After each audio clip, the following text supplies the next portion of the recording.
Welcome to the Daily Fantasy Flex podcast, the NBA edition. It is Friday, December 9th, approaching Christmas, and we're in week 14 of NFL, so we're heavy into things. The DraftKings Fantasy Football World Championship is this weekend. We have co-founders Peter Jennings and Jonathan Bales representing in that tournament, so good luck to them this weekend, but good time for sports. So we're excited to be here and break down the Friday NBA slate. I'm joined as usual by my co-hosts Jay Persson and Justin Phan. Guys, what's going on? Jay, what's happening? Not much, Brian. I was actually curious. You brought up Christmas. I'm wondering how much Christmas music you've been listening to lately. Just nonstop. Just nonstop. Oh, since like August, yeah. Wow. Yeah, I've been out of the game pretty hard with the Christmas tunes, but yeah, you might need to send me some stuff. Oh yeah. Oh, I got you. Yeah. I'm the Christmas guy. Justin, how's the Christmas music been going for you? It's not going. I'm on the opposite end of the spectrum. We were close to letting you go last year because of it, and we might have to bring that back again, run it back a second time. Company's just full of Scrooges. This is ridiculous. Between this Christmas music, this Gilmore Girls marathon you got going on. Yeah. I have a question. I mean, come on, Brian. Oh, so I was talking to Matt Friedman this morning. I was telling him how you guys were bagging on me for the Gilmore Girls reference, and he defended me. So I'm just saying that. I've watched like 3 episodes since that show's was on for like most of my childhood. So like I know a couple of characters, but like I'm definitely not into it. I'm staying far away from that. Further away from that than I am Christmas music. It's a disgrace. Friedman, man, it's disappointing. I thought our company was good, but all I'm saying is that when you have a significant other, sometimes you have to make certain concessions. So I don't. Okay, well maybe that's just me. All right. No, you got to pick your spots, Brian. I know, and I'm saying that Gilmore Girls is a spot. It's a sacrifice. It sounds like much worse. There are much worse spots. Trust me, I've watched some truly trash shows for the sake of relationships. So. I mean, the furthest I've gone is like I watch a lot of HGTV just because of home improvement shows. I watch that type of stuff. That's good. It's like Bachelorette. I've watched that. Yeah. I feel a lot better at that because Bales is on my side on that one rather than Friedman. So that's actually just a good show. I mean, we don't need to defend that. We need to talk basketball. Yeah, let's get into basketball. This is gross. So we get this 9-game slate tonight. Pretty good slate here, and we're going to do our usual show where we're going to break down 2 games. The games we're going to break down are the 2 juicy ones. It's going to be the Thunder and the Rockets and the Lakers and Suns. These 2 games have the highest totals by far.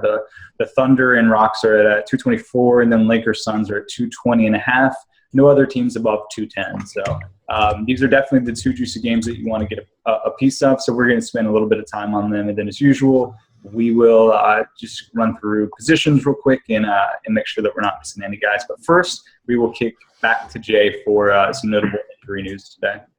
Yeah, some notable injuries today. We got Nikola Vucevic, questionable with the right corneal abrasion. The Heat are still banged up. Winslow, Waiters, Babbitt, Josh Richardson, James Johnson are all out. Rodney McGruder is expected to play. Kevin Love popped up on the injury report, questionable with back spasms. That's a big one to monitor. J.R. Smith, questionable with that left knee injury. Channing Frye has been ruled out for tonight and tomorrow. So no more spot start Channing Frye that we were used to a few times last year. Damari Carroll is fully expected to rest tonight on the second leg of a back-to-back. Isaiah Thomas has already been ruled out with a pulled groin. Kent Bazemore, this is his second game in a row, ruled out with right knee soreness. Paul Millsap's on the injury report again as probable. Fully expect him to play. Seth Curry has been ruled out once again, I think the 5th game in a row with the sprained right knee. Andrew Bogut's still sidelined. The Lakers have D'Angelo Russell, Calderon, Young, and Black are all out again. And then Derrick Rose is questionable with that sore lower back. Cool. All right, let's get right into our games. The first one we'll discuss is this really high total Thunder and Rockets game. It is in Oklahoma City.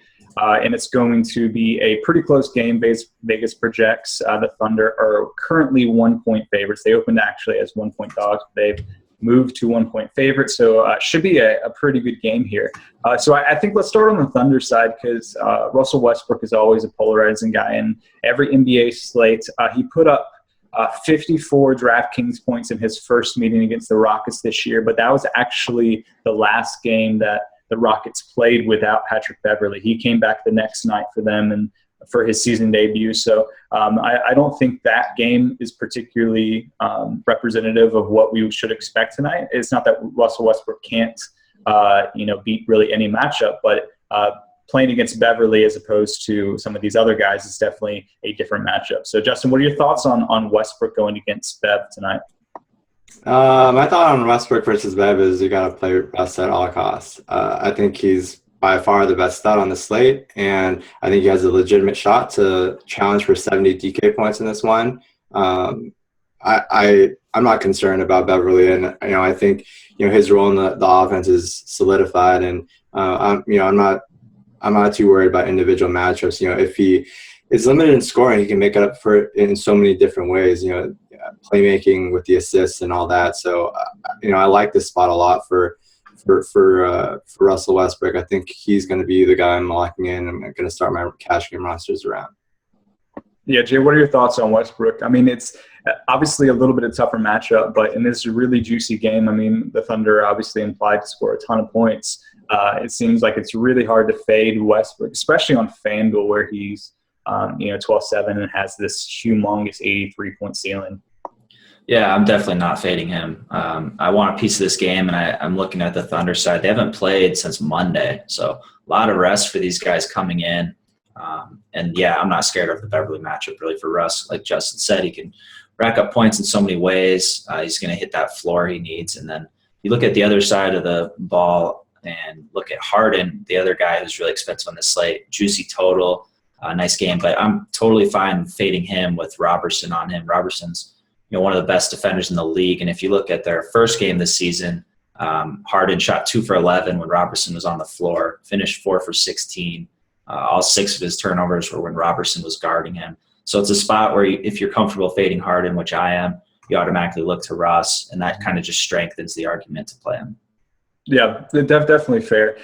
So I think this game is interesting that it has such a high total. Both teams are implied to score so many points. And yet, if you're sort of looking through the plays, I mean, outside of Westbrook and Harden, it's sort of hard to get really really excited about any of these guys. So I'm curious, do you think, and Justin, I'll kick to you on this, do you think it's just that's just representative of these guys just super high usage rates and how important they are to the offense that these other guys are important, or maybe we underappreciating some of the other options like maybe Oladipo or some of these guys?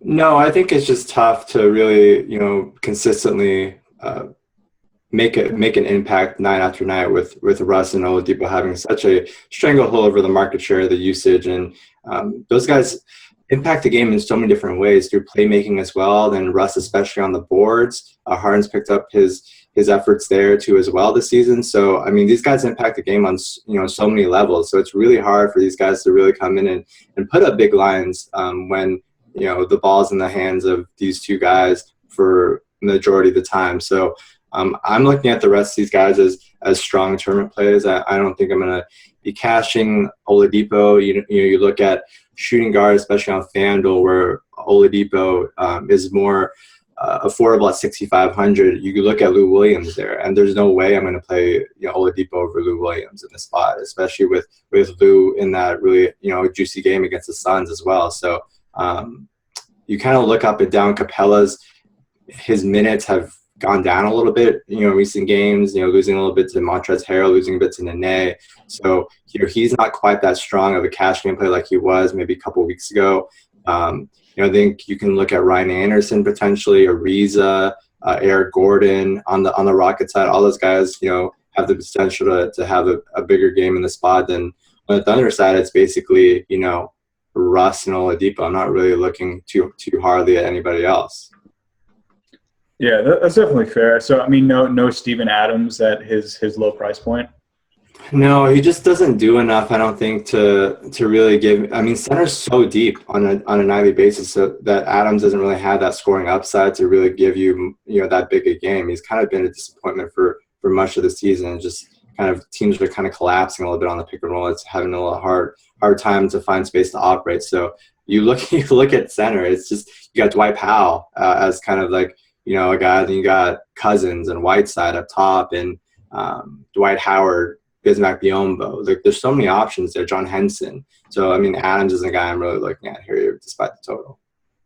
Yeah, Jay, what are your thoughts on this? I mean, it is weird that we're so high on this game yet so low on every other player. I mean, it's even sort of just outside of Westbrook. If we're a little bit down on Harden, I know that's more of his price point than anything. But like looking through like shooting guard tonight, like Oladipo is seemingly in a nice spot in this game, but then you have such nice values with a guy like Lou Williams, who we'll discuss in the next game, that it's just really hard to get excited. So I mean, how would you rank your favorite tournament plays if we're going to do tournament exposure here? I mean, would Oladipo be next? Do you have any interest in Rhino?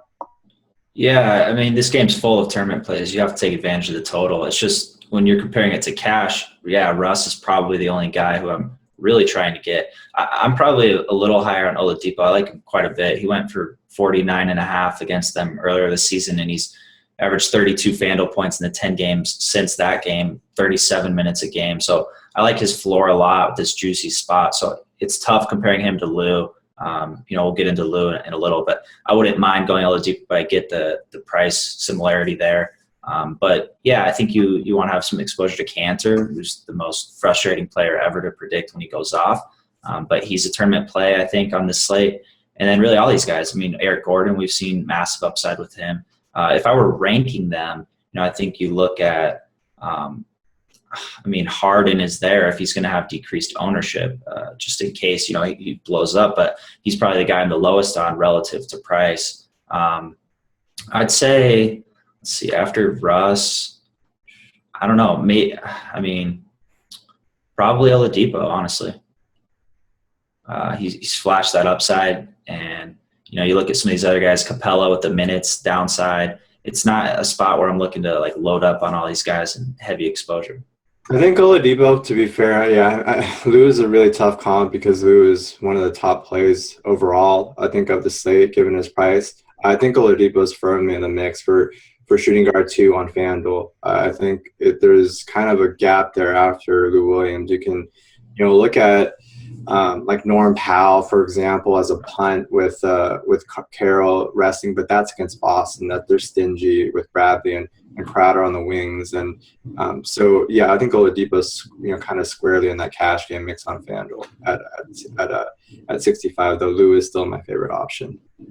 Yeah, definitely fair. And just looking at projected ownership quickly, like on DK, Westbrook is projected for 36 to 40% ownership. It's the highest of the slate. Not really a surprise there, but Harden is down at 21 and 25. So I mean, he's Harden's never going to go like incredibly low owned on any slate just because it's James Harden. But relative to Westbrook, Harden is going to be in lower percentage of lineup. So we're not saying fade him in tournaments by any means, and maybe a spot where if you could potentially fit him in with really low value guys or really low price guys that are values to maybe game stack this a little bit. So worth a thought. Let's get into our next game, which is another juicy one, Suns and Lakers. But this is these are two teams that are always projected for a ton of points, yet no players really projected for a ton of minutes. So it is hard again to get excited about these guys. We talked about Lou,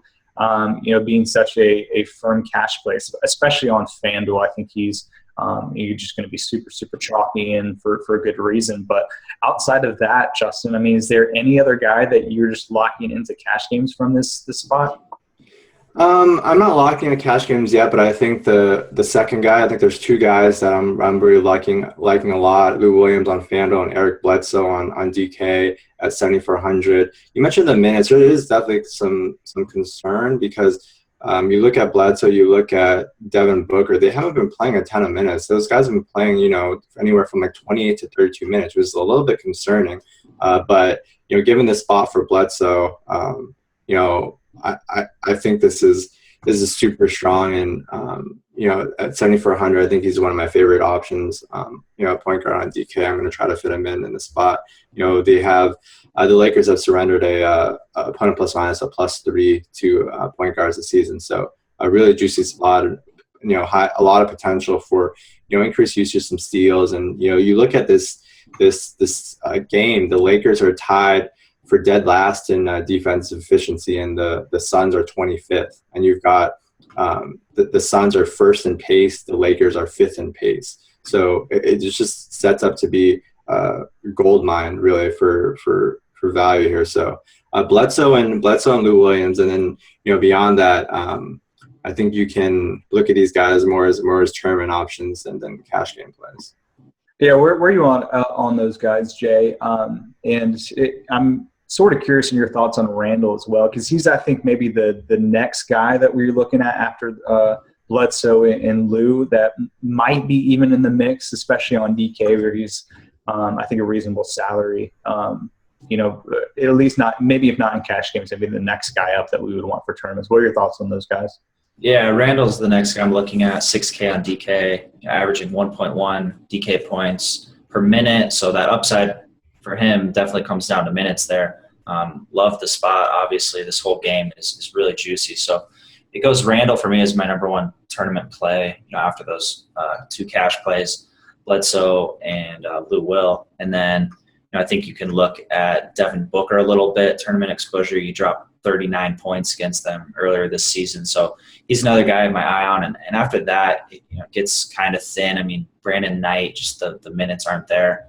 Jordan Clarkson's just been shooting 31% on his last 4 games. I still think he has that upside, but it's just he's been really bad. I like the Clarkson tournament play here just because of the minutes there. He's been playing upwards of 38 plus minutes. I think it just doesn't make any sense for him to just keep doing this unproductive given that heavy workload. So I think this is a prime spot for him to kind of start turning things around. And then obviously I think people are going to be off him just because he's been so bad lately. I think he's been like the 18 to 20 FanDuel point range, something like that, just really, really bad despite these massive minutes. So he's a guy I'm looking, as a really nice buy low in the spot. What do you guys think about Huertas at 3,200 on DK? Little fluky with the 5 steals last game.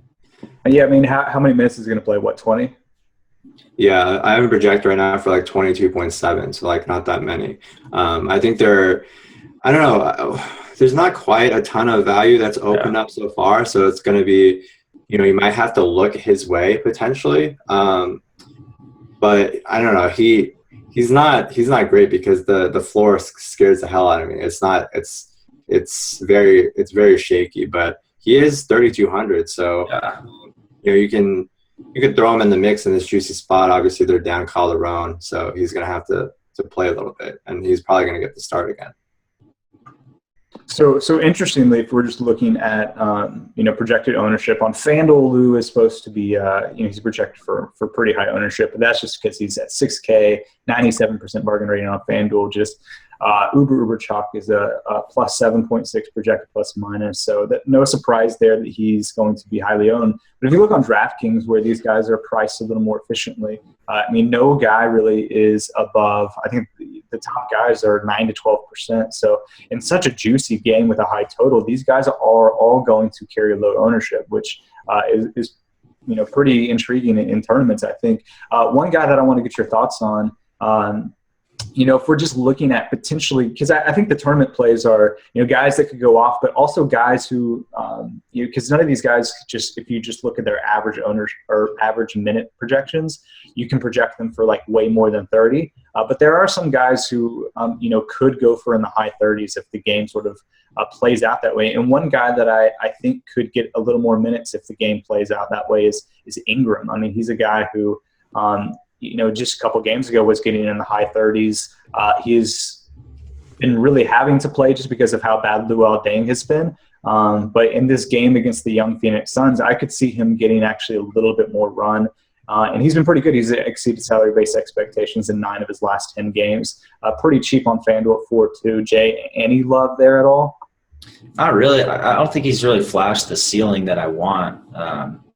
I like the price. I mean, I'd say if anything, he's closer to like a cash game consideration. But I mean, he went 39 minutes the other day and got like 17 points. So this is a much better matchup than that. But yeah, I'm still not going to have that much exposure. Yeah, I mean that his high end is like 25, 26 FanDuel points. I mean, that's like his best case so far this season, and he hasn't had a shortage of opportunities or minutes either. I mean, he's played a lot, like in these spots. He's played 40 minutes, he's played 39 minutes before, and been pretty underwhelming just because his role in that offense is not prominent at all. He's usually a single digit scorer, and then the peripherals are a little bit shaky, I'll say. He doesn't dime a whole lot, really. He started at point guard the other night next to Meta World Peace, and I think he still had like 2 dimes, finished with 2 dimes in that game. So it's iffy. I think the one guy that is a little bit controversial, especially with Jay, is Tyson Chandler. I think he's the guy that I think can be a little sneaky and nobody's gonna be on, and he's 4,400 on DK. And you look at the last game, he put up 28.5 DK points against the Lakers in 29 minutes, and he's been playing pretty big minutes since he's been getting back. So Tyson Chandler's a guy I think is not terrible, but I think it's I'll just say it's thin. I like him more than Ingram. I'll say that. Oh, I like Ingram better than Chandler. I even like Chandler better, and he's like my least favorite. He's a great play, a nice sneaky play until he gets sick 4 minutes into the game and just calls it a night. But he's like 49 years old. I know. Yeah, I know. But no, it's a good spot for him for sure. Okay. Any other guys that we're looking at here, or do you want to move on? I mean, if we're just sort of looking at guys that potentially might have a high ceiling, if they get rolling. I mean, Booker, I think, is that guy that might, who legitimately has 40, 45 FanDuel point ceiling that could pop off. I mean, he hasn't really shown that much this year, but if you're just looking for a fringe guy who could really explode, I think Booker is the guy. Yeah, Book over Clarkson for me. I mentioned Clarkson earlier as a guy who's a good buy low, but I question his ceiling. Even if he has a good game, I don't know what that is. Booker, I know if he pops off, he can deliver big time on his price. So Booker's probably my favorite tournament play behind Randall in this one on the Sun side. Okay, fair enough. Let's get into our positional breakdowns now, and let's start with point guard. Obviously, we discussed Westbrook. I think he is definitely going to be a chalky guy. Again, 36 to 40% ownership on both sites here for tonight. So definitely going to be pretty chalky. We discussed Bledsoe, especially on DraftKings, where he's a lot cheaper there than on FanDuel. But what other guys are we looking at? I mean, guys that are standing out at the top of the models are Dragic and Darren Williams. What are your thoughts on those, Jay? Yeah, I mean, Dragic, we've seen with the thin Heat backcourt. The thing, I guess, in this spot is they're 12.5-point underdogs. But Cleveland's been a plus matchup to opposing point guards. And then you look at the last 6 games, his minutes have just been huge. So he has really high floor. I think 28% usage rate in that span, 23 points and 8 dimes average. So he's certainly a guy I'm looking at. I'm obviously looking at Russ the most. He's my number 1. I think Darren, DraftKings corrected his price pretty quickly, but he's 6K on both, which is better on FanDuel. So I still think he's an option there, playing up in pace quite a bit against the Pacers. And we have Seth Curry out once again, and Darren's averaged 30.9 FanDuel points per game in the last 4 games without him. So with those minutes there for him, I still like him quite a bit. And then you kind of get into the cheaper guys. I still like Marcus Smart with Isaiah out. Toronto's been second worst to point guards that have been projected at least 15 points in plus minus. And he sat the entire fourth quarter last game in that blowout, I think. So he's another guy I'm looking at. And then you can get into, if Rose is out, maybe some Brandon Jennings, even though his price increased quite a bit. Give me some Kemba on DK at 7,200. I like that a lot at home against Orlando. I think I'm pretty confident in his ability here to put up at least 36, 37 DK points and up to potentially 40 plus. I have him right now projected around 38 to 39 I think at that price, that's really solid for Kemba. And we talked about Eric Bledsoe on DK as well, really strong at 7,400 too.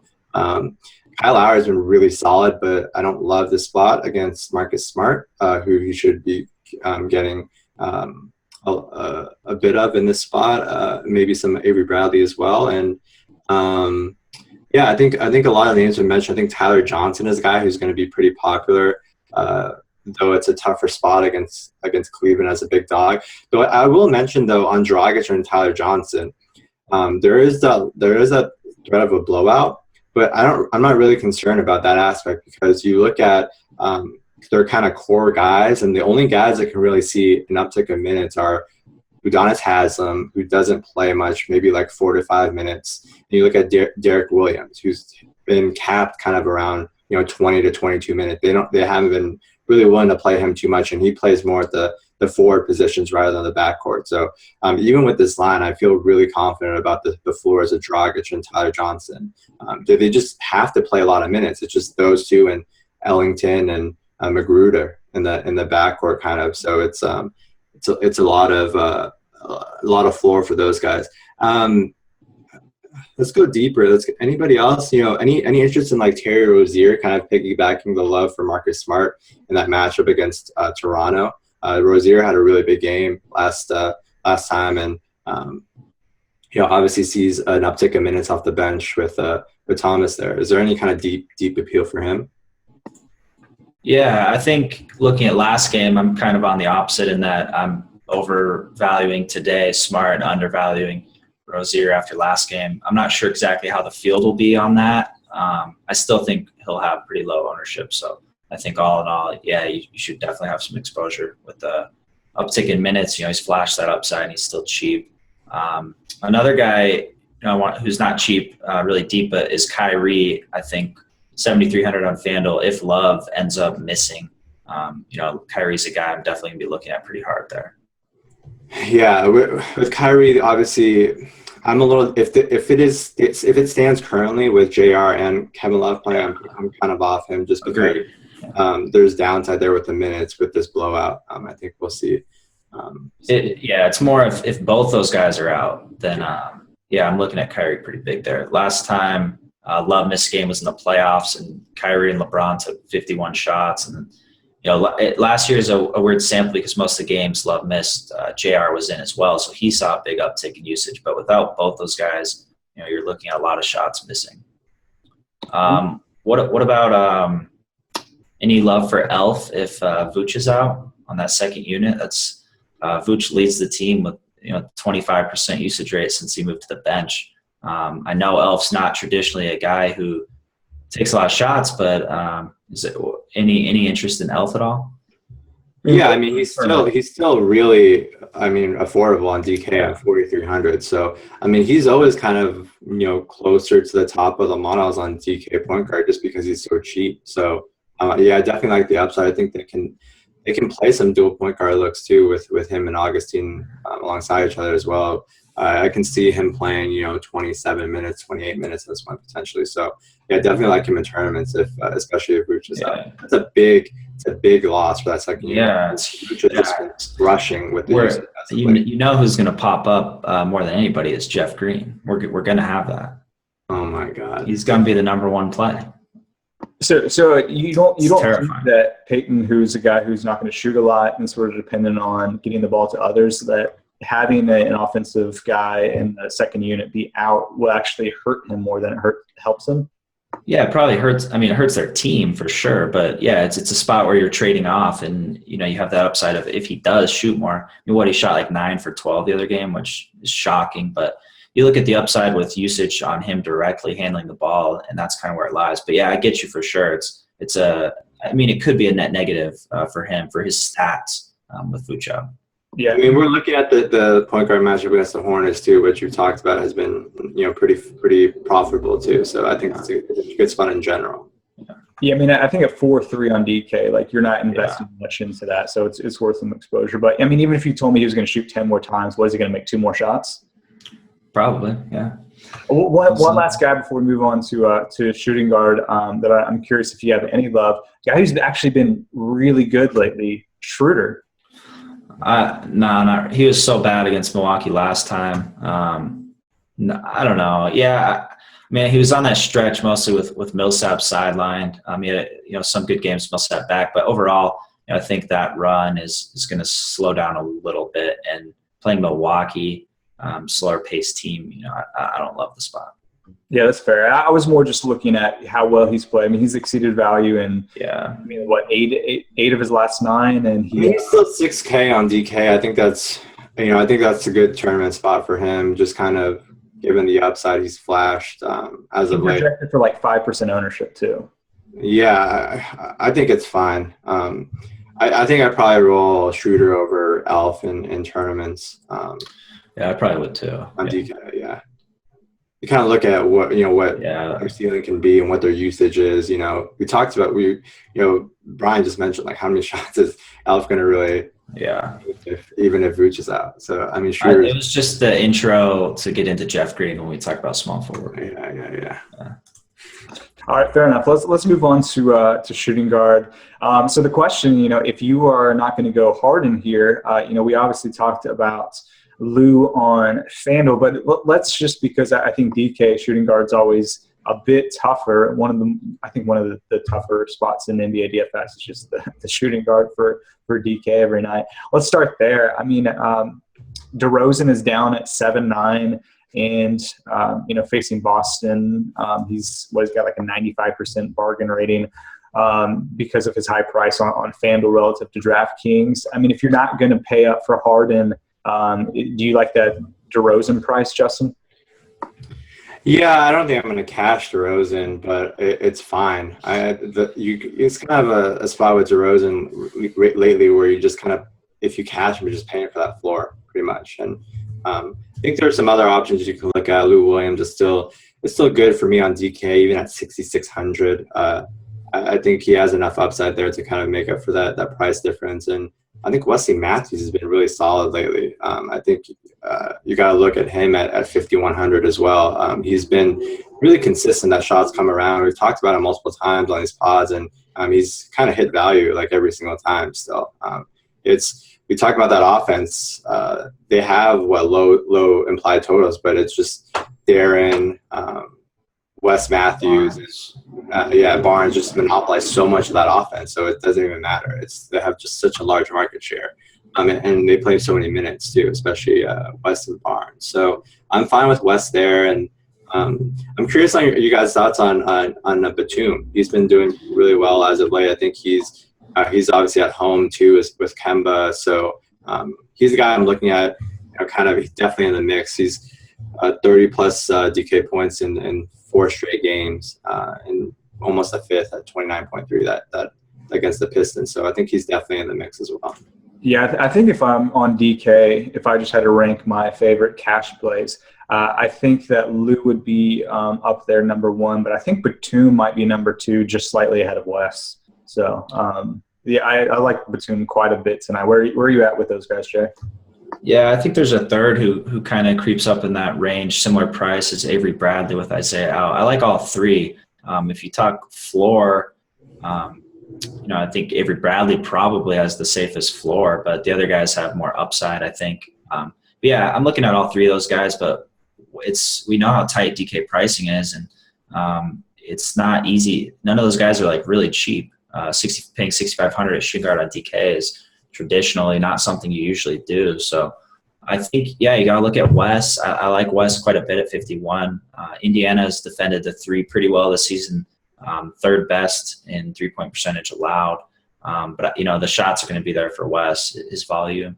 I think other guys you can consider, Norman Powell a little bit. I like him more on FanDuel at min price compared to 4K, but he's averaged 24 DK points in 4 games that Carroll's missed. So I think he's in the mix there. But I think you probably want to try to get one of those 3, Batum, Lou Will, and Avery Bradley, but I think it's just going to be a little bit tough.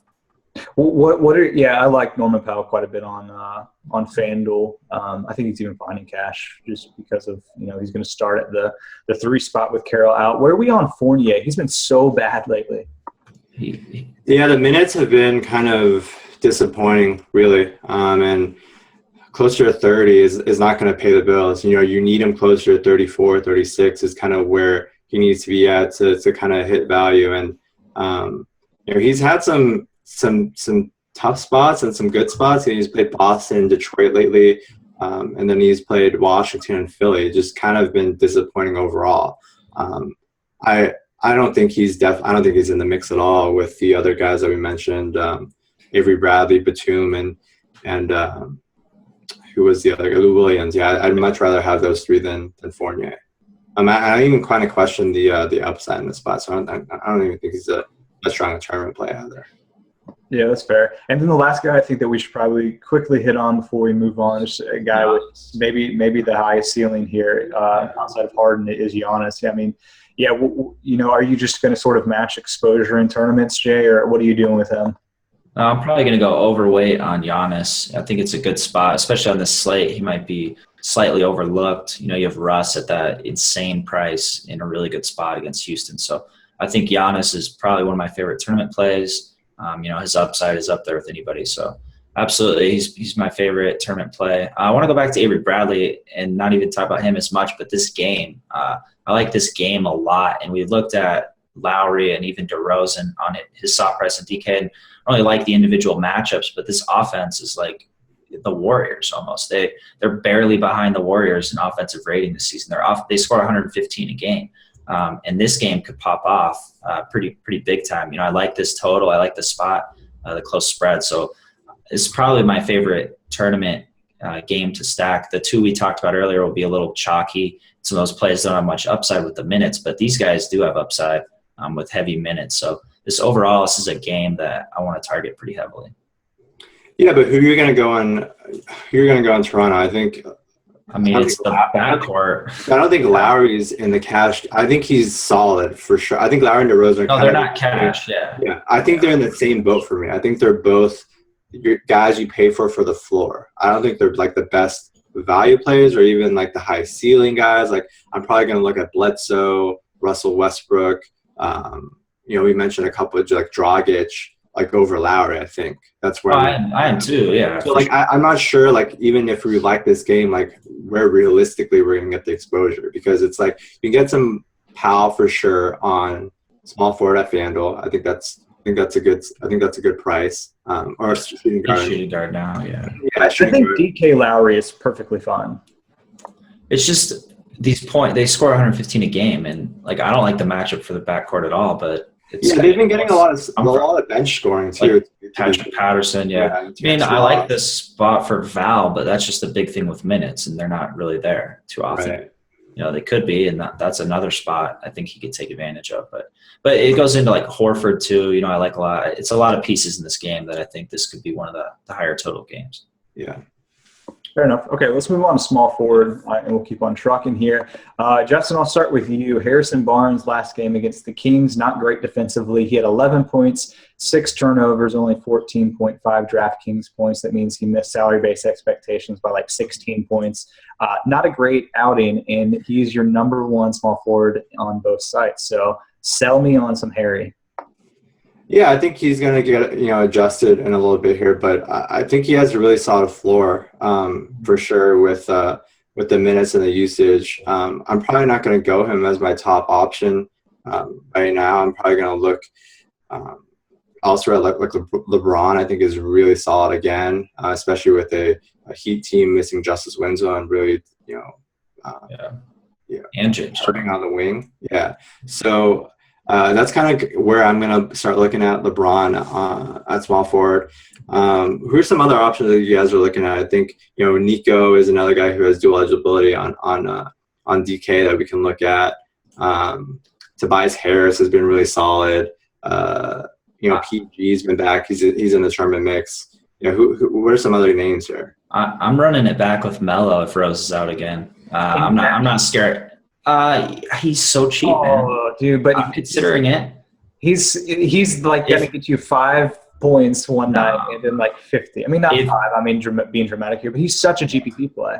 If Rose is out again, I can live with it.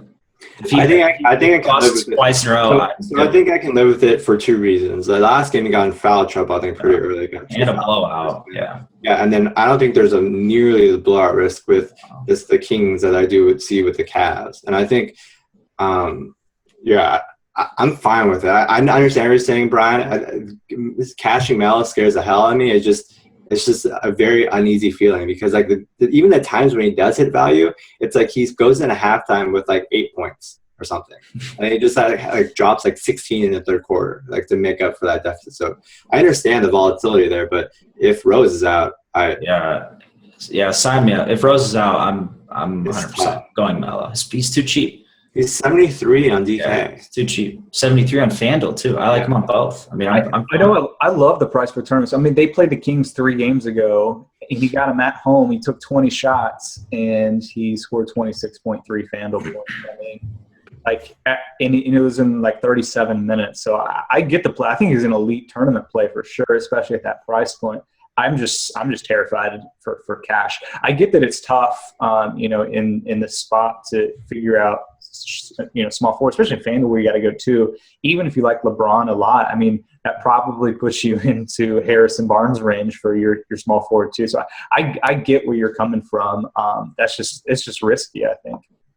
Yeah, it is. It comes down to Rose. So like, if Rose is in, he's a tournament play. If he's out, he's cash play. That's my mentality going in. But the thing is, if you have Russ and you have Braun, who, I like Braun the most, he's number one, you're not going to be able to splurge too much on these other positions. Like, say goodbye to Boogie if you do that.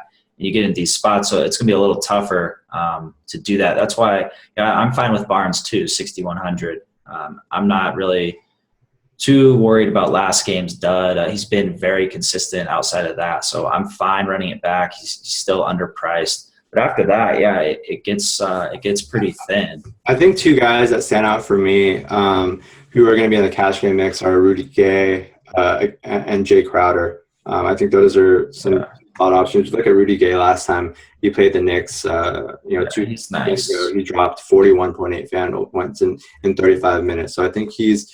The Knicks have been among the worst defensive teams this season, so I'm going to be looking at him in cash, and Jay Crowder obviously with the usage bump with Isaiah out again. So I think those are kind of the two guys that we didn't mention that I'm going to be looking at pretty strongly here. I think PG has a pretty tough matchup against the Mavs. They have a really stingy opponent plus minus of minus 3.9, so I'm not really looking there even in tournaments too much. And Wiggins against Detroit. I don't really play wing players or forwards really against Detroit, period. So I'm off Wiggins in the second leg of a back-to-back, I believe. I think those are the options for me. So Gabe, let's talk about him real quick, just because he's at a weird price point. So I'm curious your thoughts here, Justin. I mean, so on FanDuel, he's less of a bargain. He's at 7.2, which is just $100 less than Melo. So even though I'm not in love with Melo, I prefer him to Gay. And then on DraftKings, he is 6.7, a better bargain, but he's 200 more than Batum, who I like more in that range as well. So, which site would you actually go him on?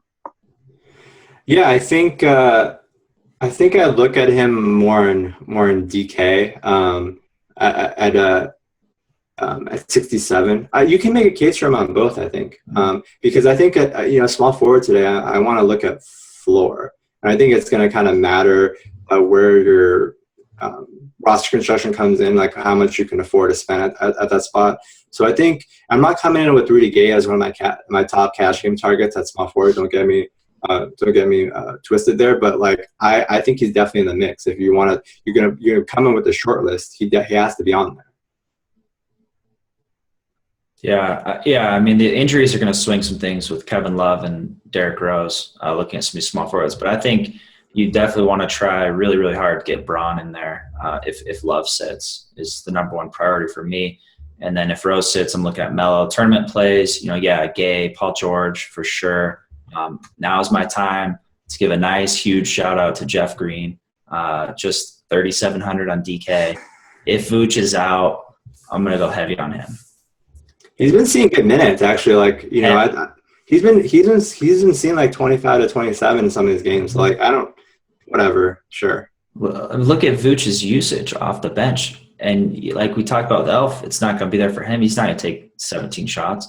It's going to be all Jeff Green.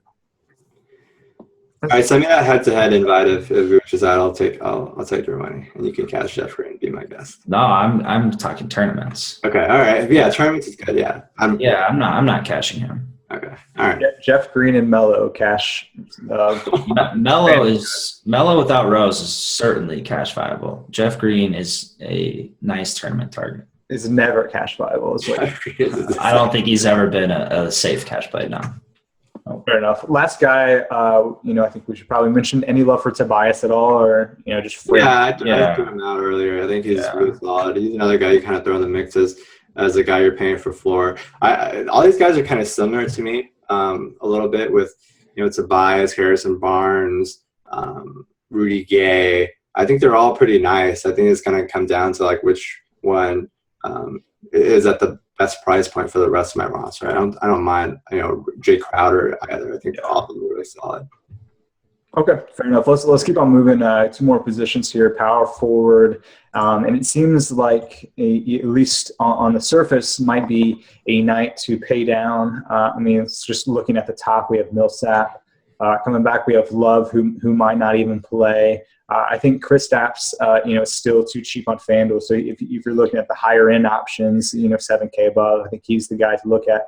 Right below him is Julius, who we talked about. We liked a little bit in cash, but has some volatile minutes. So it looks like the play, at least that's sort of how it's been this year, is a pay down and a guy who's just been playing a ton of minutes. And crushing values, Dwight Powell. So on FanDuel, is he the guy that you're starting with, Jay? Yeah, definitely. Just 4K. He's playing the worst rebounding team in the league. He's playing 81% of his minutes at center this season, and opposing centers against Indy have given up a 62% consistency percentage. So, yeah, I don't really want to overthink it. And just looking at the rest of power forwards, it's not a spot on FanDuel where I really want to spend up. So Dwight really, really stands out there, and I don't think you have to overthink that one too much. Yeah, Justin, do you agree with the Dwight Powell love here? Oh yeah, I think he's super super easy. It's nothing to say. He's a guy you have to start really your rosters with on FanDuel just because he's such a massive bargain there. Some other guys have been doing really well lately. Jabari Parker. Any interest in him in the spot against Atlanta?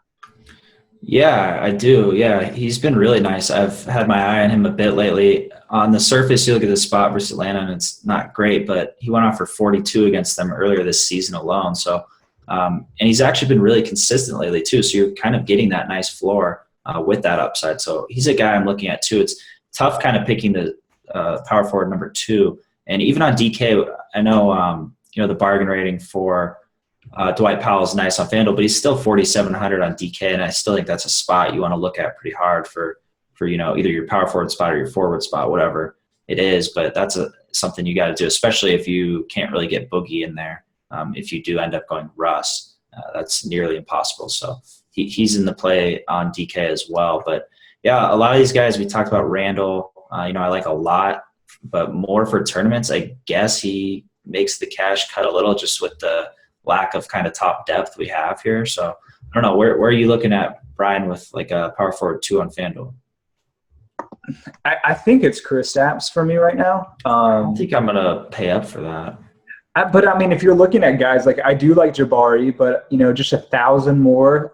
Kristaps, he's struggled the last 2 games, but they've been pretty tough matchups. Just in terms of pace of play and also the guys he's been going against in Whiteside in Cleveland. So he'd been playing like higher 30 minutes before that. I think he's going to be closer to the mid 30s range tonight, and has a pretty good matchup against Sacramento. So I'd like this quite a bit for him. And really, it's not that I'm in love with Porzingis. It's just I think he's just still a little underpriced on FanDuel. Yeah, I don't really like anyone else. Jabari might be the next guy, but you're sort of looking at these other guys. Jabari's the same price as Randall. I think they're both a little volatile in this. Yeah, they are. Other than that, it's. I'm gonna shout out one more guy. Paul Millsap. I think be in that conversation for sure. He's been smashing like seven steals and 3 blocks, I believe, in the last 2 games. And 41. He put up 41 DK points in an earlier meeting against Milwaukee. I think he needs to be in that conversation for sure. At 7,500 on DK, he's right in that mix for me. I think he's a guy that like I feel really confident in his floor, and he's flashed a decent ceiling too. So he needs to be in that mix. I think he's definitely more reliable than Julius Randle. The price point's tricky though. I don't think I'm going to pay 7,500 for Millsap, but he's pretty strong. He's going to have a really good game here. Yeah, so on FanDuel, where are you looking at for that power forward too? I mean, do you like Millsap at 8 over Porzingis at 7.4? I think so, yeah. Yeah, I mean, I don't know. Looking through, yeah, it's really tough. I'm just looking as a whole of like where I'm saving, where I'm spending. It's gonna be really hard. Like, yeah, it'd be really nice to go Dwight Powell and Porzingis. I agree, Porzingis is still underpriced. And it's a good spot, and I like him even more if Rose is out, of course. Higher usage for all these other guys. But I just think it's going to be difficult. But you might have to prioritize with power forward because some of these other guys, like you said, Bryan, are too volatile to really cash. And that's when, traditionally you go one cheap power forward and one underpriced kind of guy with a high floor, and that probably is Porzingis. I will say I probably like Millsap more as a tournament play. And that's mainly due to him being 600 more. I like Millsap a lot more as a tournament play. He's one of my favorite tournament plays in the power forward spot. I will say that like if for some reason you can't like get your salary range to get up to Porzingis or Millsap, or if you're trying to just get up into that range, I think I'm coming around on Jabari. I don't mind like if you just really are struggling for a second guy. I think he's okay. Would you settle for like Tobias, who's been a cash game staple, underpriced like the last 2 weeks? I think I'd rather have Jabari in his spot than Tobias. It's tough. It's tough. It's close. I mean, you're gonna have to pay up for these guys. So we're talking about these guys being expensive, but I think at the minimum for power forward too, you kind of have to look at a 6,200 guy in Tobias, or more likely a 6,400 guy in Julius Randle and Jabari Parker, and then you can get up to Porzingis or Millsap after that. I think power forward 2, you're going to have to pay for a second guy in that range. At least we have Powell. If we didn't have Powell, I know that'd be brutal. Like if Powell was like 5,500, man, that would be tough. Yeah, Ibaka's another guy I'll shout out just for some tournament love, especially if these other guys are going to be high owned. I do rank him below the other guys in, my favorite tournament plays in that similar price range, but I think he deserves mention.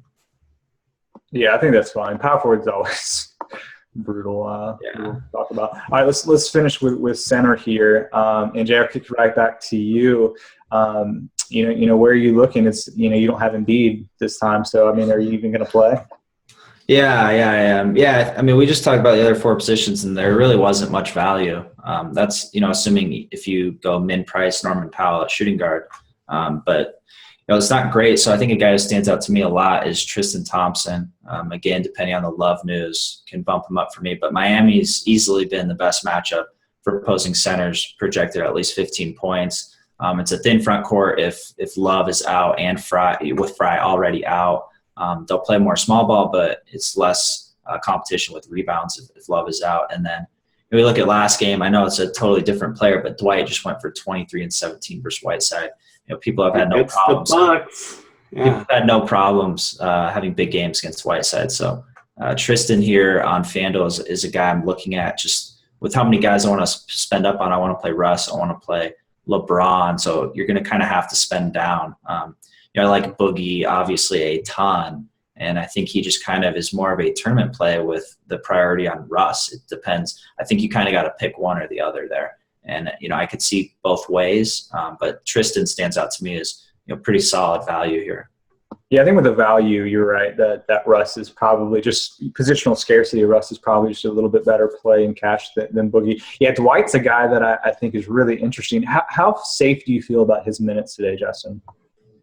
I feel pretty safe as long as it stays close. Like you look at the games where they've stayed relatively close, they haven't gotten absolutely blown out. His minutes have been around 33, even more than that, 35, 36, you can get up there. So, the spread is 3.5 right now. It makes me a little nervous because the Bucks kind of have a tendency to kind of go,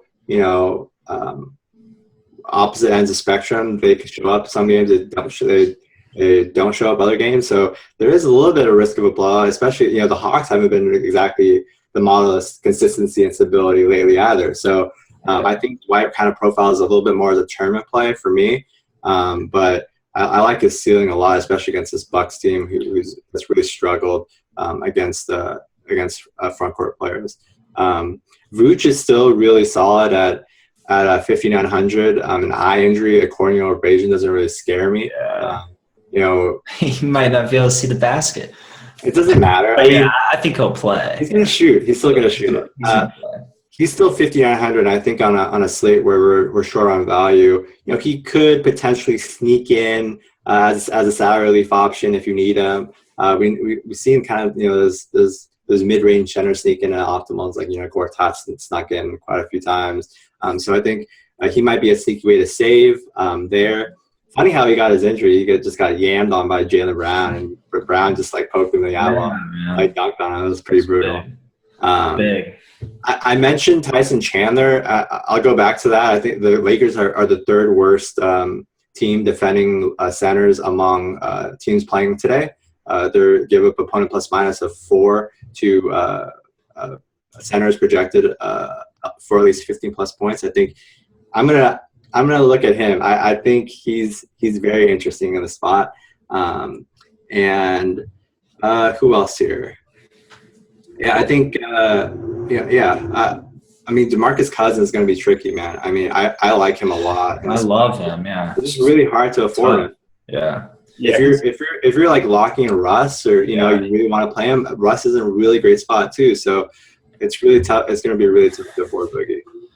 Agree. Yeah, Vooch has had 9 games in a row over 30 DK points. He's always criminally slept on, really. He's still valued. But yeah, Dwight definitely stands out on DK at 7,200 in this spot. I think, it's really tough to kind of afford that 7,200 there, but if you can, I'm fine cashing him for sure with that matchup. I know he's been inconsistent, but he's been consistent with these good matchups mostly. So I look at that as a good spot as well. But yeah, then you just kind of get into a lot of tournament plays. I think Andre Drummond's a guy who I like quite a bit. One of my favorite tournament plays at the position, kind of depending on what Boogie's ownership would be. If Boogie's going to be really low owned, then I don't mind going really heavy on him, kind of fading the chalk and having less exposure to Russ. But Drummond went for 23 and 18 and 21 and 11 in 2 games versus Cat last season. So, you look at how he's been playing since he returned from that when he got ejected, and he's kind of been really, really good, flash that upside. So he's another guy. And then who else? Who else do you guys like? I kind of like some Miles Turner love with Bogut out. Bogut's the Mavs best defender, so that's a front court that already struggled to rebound, and now they just have no rebounding. So I can see a pretty nice game there for Miles Turner. Yeah, I don't mind some Miles Turner for sure. Yeah, I guess Horford too, big time. Yeah. So do we have any lean on Kevin Love in these back spasms? Because, obviously this is going to change. Tristan, especially with Fry already out, Tristan's just going to be the uber chalk if Love is out. He's nice, man. No, I don't think there's been any read. It's pretty new. Just popped up, and it's still early, just questionable for now. Yeah, I will say that I think Dwight sort of, if Love's able to go and then we can't do the Tristan thing, I think Dwight is the pretty easy play on DK for cash. Interestingly, we talked about Dwight Powell. He's actually has center eligibility on DraftKings, so at least makes that conversation. That's a good point. Makes it easier, but yeah, Horford for sure, one of the top tournament plays. He's gotten over 40 DK points in 4 of his last 9 games. He has 17 dimes in his last 2 games. You're looking at Isaiah, who's out. I already mentioned I like this game a ton for tournaments, so it makes sense to go pretty heavy on Horford for me. Whiteside, we haven't really talked about your boy Jay. Justin, what are your thoughts on Hassan? Yeah, I don't know. I don't think he's in strong consideration for either. Obviously, definitely cashing him. And I think Boogie's a much better tournament play because I think Boogie will be a nice little reduction in ownership. There's so many other options too, like Horford, Drummond that I like a little bit more. Whiteside's nice. You know, he has some nice floor of minutes with the Heat so short-handed. He's going to have to split center minutes now with Willie Reed, which is nice. Though, you know, I just think there are better spots overall. This is more about other people that I like more than me not liking Whiteside, really. Agreed. Okay, that's fair. Any last thoughts on center? I guess we can wrap this up. I think we sort of covered everything. All right, sounds good. Well, we will end it there. Thank you guys for listening. Good luck tonight, and again, a big good luck to Jonathan Bales and Peter Jennings this week in the Fantasy Football World Championship in New York for DraftKings. Rooting hard for those guys, and obviously any other FantasyLabs users that may be in the tournament as well. So good luck tonight. We'll talk to you guys beginning of next week. Thanks, guys. Good luck, guys.